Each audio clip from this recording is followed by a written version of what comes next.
أعوذ بالله من الشيطان الرجيم بسم الله الرحمن الرحيم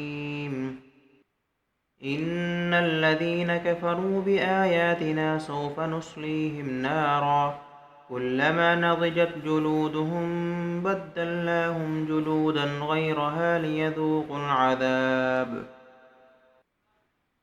إن الله كان عزيزا حكيما والذين آمنوا وعملوا الصالحات سندخلهم جنات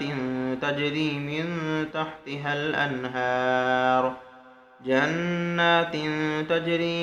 تحتها الأنهار خالدين فيها أبدا لهم فيها أزواج مطهرة وندخلهم ظلا ظليلا إن الله يأمركم أن تؤدوا الأمانات إلى أهلها وإذا حكمتم بين الناس أن تحكموا بالعدل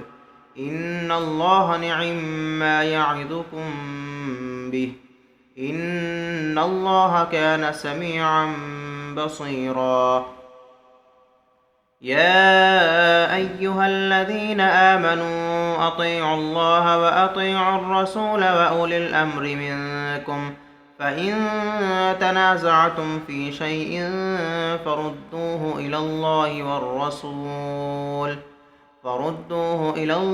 والرسول إن كنتم تؤمنون بالله واليوم الآخر ذلك خير وأحسن تأويلا ألم تر إلى الذين يزعمون أنهم آمنوا بما أنزل إليك وما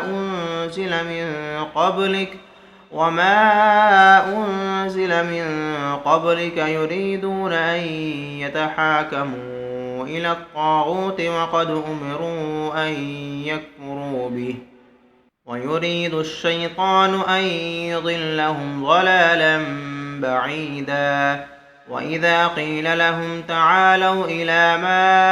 أنزل الله وإلى الرسول رأيت المنافقين يصدون عنك صدودا فكيف إذا أصابتهم مصيبة بما قدمت أيديهم ثم جاءوك يحلفون بالله إن أردنا إلا إحسانا وتوفيقا أولئك الذين يعلم الله ما في قلوبهم فأعرض عنهم وعظهم وقل لهم في أنفسهم قولا بليغا